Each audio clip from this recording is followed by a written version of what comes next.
বিভিন্ন দিক নির্দেশনামূলক বক্তব্য শুরুতে সবুজ স্যার দিয়েছেন। এরপরে পরীক্ষা কেন্দ্রিক যে তোমাদের গুরুত্বপূর্ণ বিষয়গুলো হাসান স্যার বারবার বলেছেন দিয়েছেন।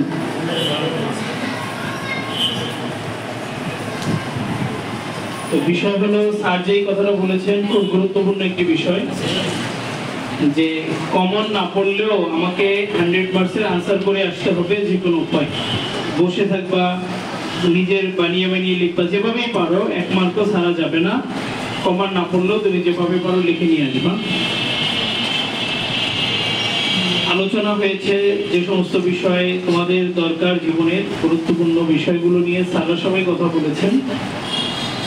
সময় যে এত দ্রুত চলে যায়, 2019 সালের শেষের দিকে তোমাদের এই প্রতিষ্ঠানে অধিকাংশই আসা,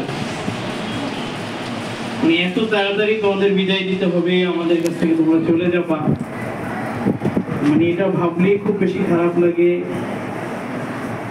আসলে তোমাদের সাথে আমাদের সকলের সম্পর্কটা, ওই ডায়মন্ড বলেছিল, মানে ওই যখন আসছে স্কুলের জন্মলগ্ন থেকেই তোমরা এই প্রতিষ্ঠানের শুরুর যে মানে যত শুরুর গল্প থেকেই তোমরা এই প্রতিষ্ঠানে আছো, এবং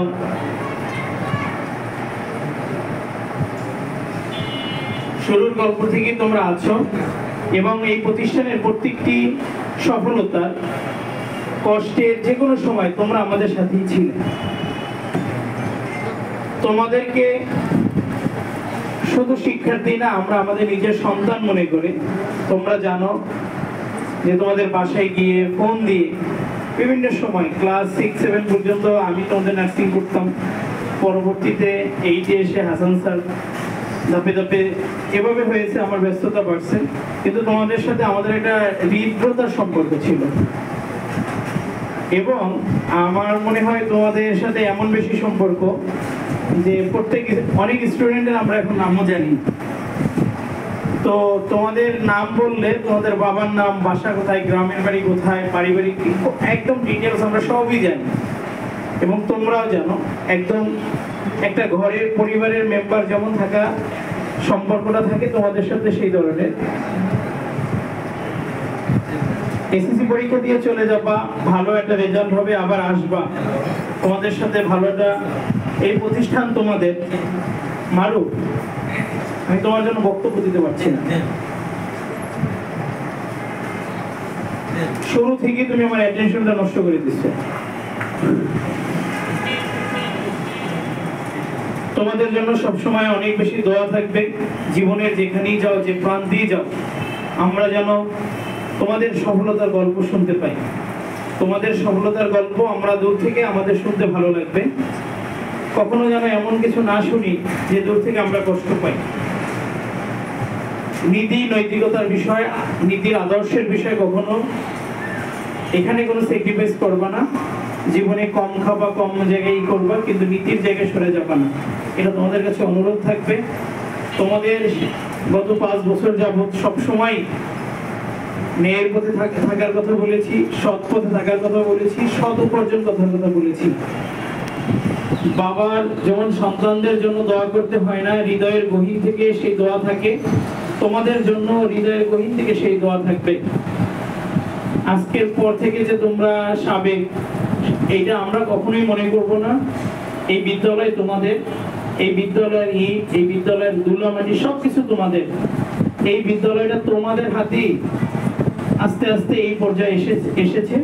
বাড্ডা রেসিডেন্সিয়াল হাই স্কুল, আমরা যদি হাই স্কুলের বাড্ডা রেসিডেন্সিয়ালের গল্প বলতে যাই, তাহলে তোমাদের বাদ দিয়ে বাড্ডা রেসিডেন্সিয়াল হাই স্কুলের গল্প বলা সম্ভব নয়।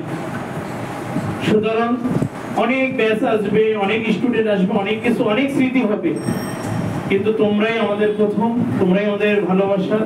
বড় সন্তানদের প্রতি বাবা মার যেমন আলাদা একটা বেশি মায়া থাকে, তোমাদের প্রতি, তোমরা আমাদের প্রথম সন্তান, তোমরা আমাদের বড় সন্তান। তোমাদের জন্য সেই মায়া, সেই ভালোবাসা, সেই দাবি থাকবে।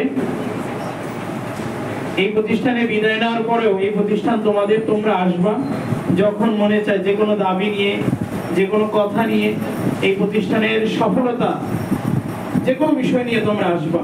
কখনো কোনো দূরে খারাপ দেখলো আসবা, পরামর্শ দেবা।